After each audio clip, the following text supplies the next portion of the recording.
Nathaniel Bacon, the first American rebel. In the annals of American history, the year 1676 stands as a pivotal moment, a precursor to the revolutionary fervor that would grip the colonies a century later. The Virginia colony, established just 69 years prior, grappled with internal strife and external threats. Under the autocratic governance of Sir William Berkeley, the seeds of rebellion were sown. This is the story of Nathaniel Bacon, a figure whose insurrection against colonial authority challenged the established order and exposed the fissures within a society on the brink of transformation. Governor Berkeley's tyranny. Sir William Berkeley, appointed governor in 1641 and again in 1660, wielded unparalleled influence over Virginia. His administration favored a small cadre of elites consolidating land and wealth. The Navigation Acts of 1651 and subsequent legislation tightened the Crown's grip on colonial trade, compelling colonists to trade exclusively with England and its territories. These mercantilist policies strained the colonial economy, particularly impacting small planters already burdened by taxes that consumed up to 15% of their annual income. Berkeley's governance was characterized by nepotism and corruption. The Governor's Council, known as the Green Spring faction, comprised his loyalists who controlled land grants and official appointments.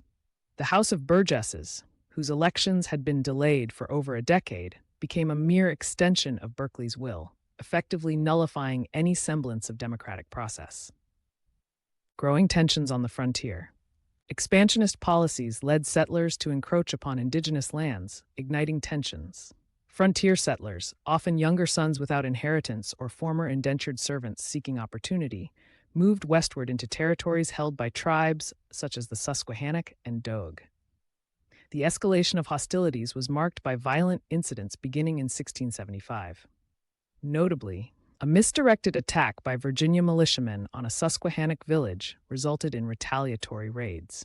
Colonial records indicate that between 1675 and 1676, over 300 settlers were killed or abducted, a significant toll given the colony's population.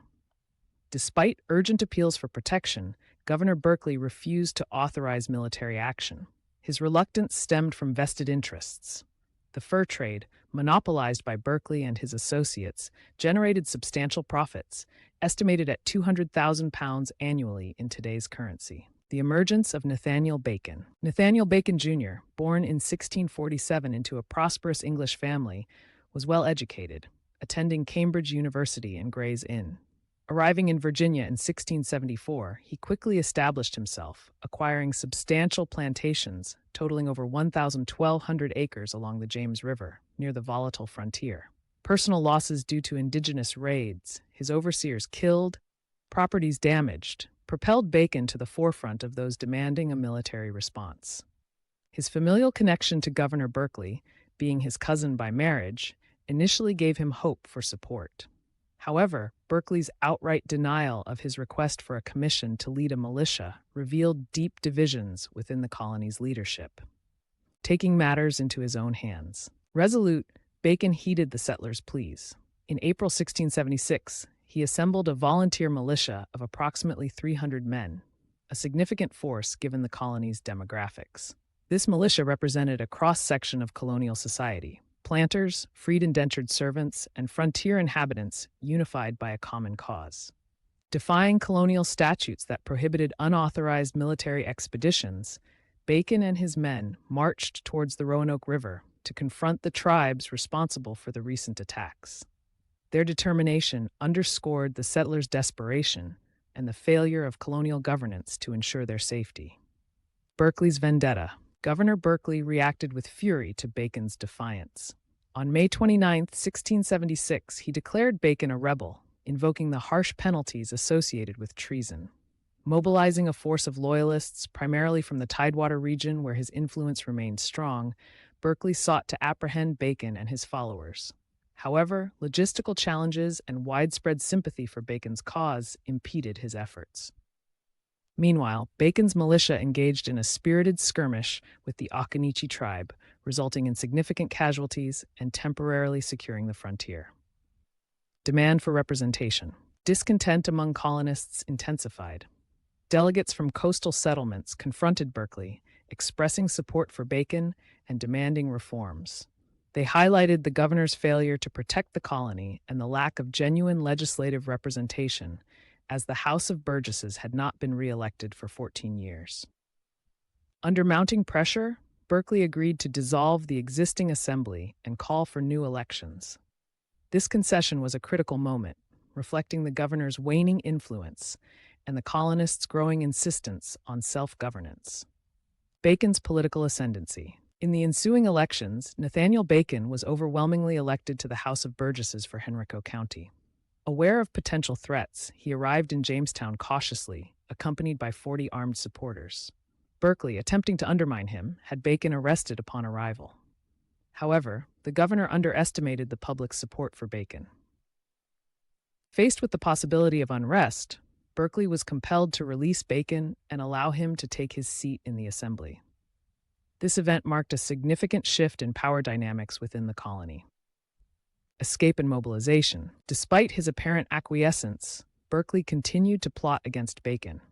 Warned of a warrant for his arrest, Bacon escaped into the night, covering significant distance to find refuge.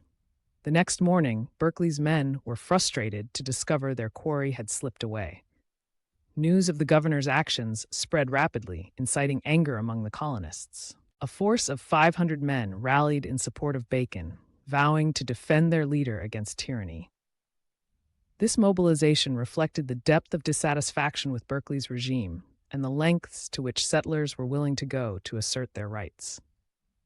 Forcing Berkeley's hand, with a substantial force at his command, Bacon returned to Jamestown. The sight of armed men encircling the capital was unprecedented.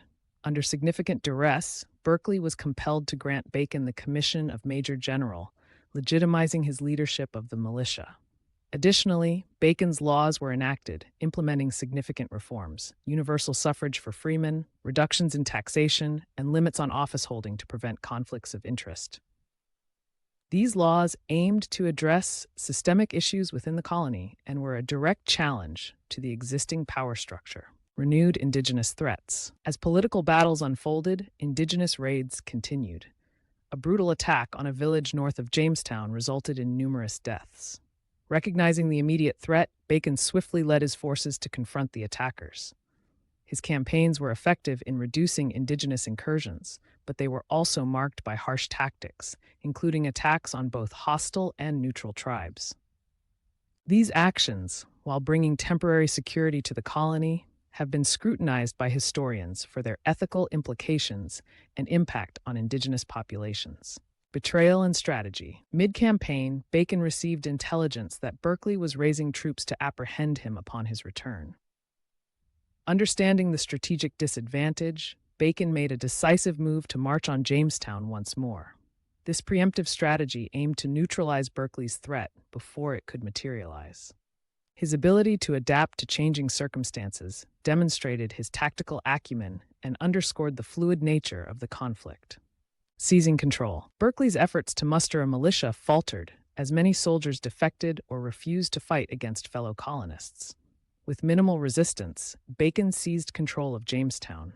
He sought to establish legitimacy, taking charge of the government at the colonists' behest. Administrative functions resumed under his leadership, and efforts were made to restore order. However, the rebellion faced challenges, including supply shortages and the complexities of governance amidst ongoing conflict. The burning of Jamestown. Recognizing that holding Jamestown was untenable, Bacon made a radical decision. To prevent Berkeley from reclaiming the capital, he ordered the town to be burned. On September 19, 1676, Jamestown was set ablaze, including government buildings and personal residences. This act served both strategic and symbolic purposes, representing a rejection of corrupt authority and a commitment to the rebellion's cause. The destruction of the colony's capital was a poignant moment, underscoring the depth of division within Virginia. The rebellion's zenith. At its zenith, Bacon's rebellion garnered extensive support. Estimates suggest that up to 70% of Virginia's able-bodied men participated or aligned with the movement. The rebellion united individuals across social strata, from wealthy planters disillusioned with Berkeley's favoritism to freed servants seeking economic opportunity.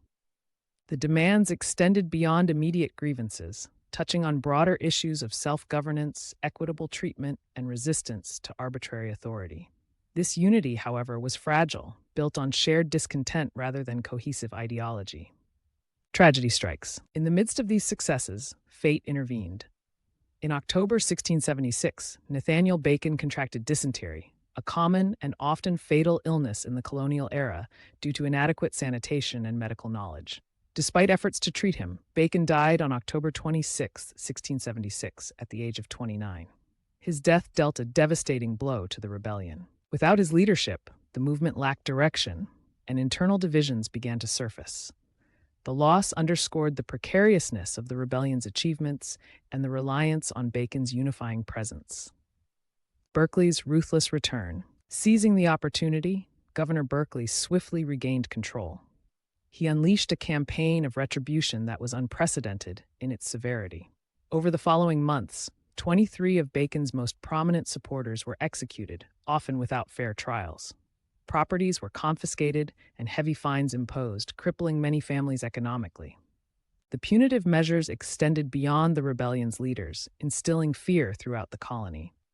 Berkeley's actions exceeded his authority and disregarded instructions from England to exercise leniency, reflecting a personal vendetta rather than measured governance. Outcry and royal intervention. The harshness of Berkeley's reprisals sparked outrage. Complaints and petitions flooded England, reaching King Charles II. The king's reaction was one of disapproval. He allegedly remarked, "That old fool has hanged more men in that naked country than I did for the murder of my father." Recognizing the need to restore order, the king recalled Berkeley to England in 1677. Berkeley's return was marred by disgrace. Exposed to public criticism and royal censure, he died shortly after, his legacy tarnished by the rebellion and its aftermath. Legacy of Nathaniel Bacon. While Nathaniel Bacon and his allies did not achieve lasting reform, their actions were not in vain. Bacon's rebellion exposed deep-seated issues within colonial governance, the dangers of autocratic rule, the necessity of representation, and the perils of ignoring the populace's grievances. The rebellion influenced colonial policies, prompting a shift to a more cautious approach by subsequent governors. It also foreshadowed themes that would later define the American Revolution, a quest for self-determination and resistance to oppressive authority.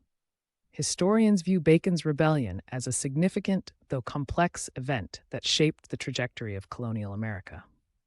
The story of Nathaniel Bacon, the first American rebel, is a multifaceted tale of ambition, injustice, and the enduring fight for representation. His insurrection against Governor Berkeley's tyrannical rule highlighted the colonists' willingness to challenge authority. Though the rebellion ultimately failed, its legacy endured, influencing future generations and laying groundwork for the principles that would eventually shape a nation. As we reflect on this pivotal moment, we recognize the timeless lessons about governance, justice, and the power of collective action in the face of oppression. Thank you for joining us on this deep dive into a formative chapter of American history. If you found this exploration insightful, please like, share, and subscribe for more in-depth analyses of the events that have shaped our world.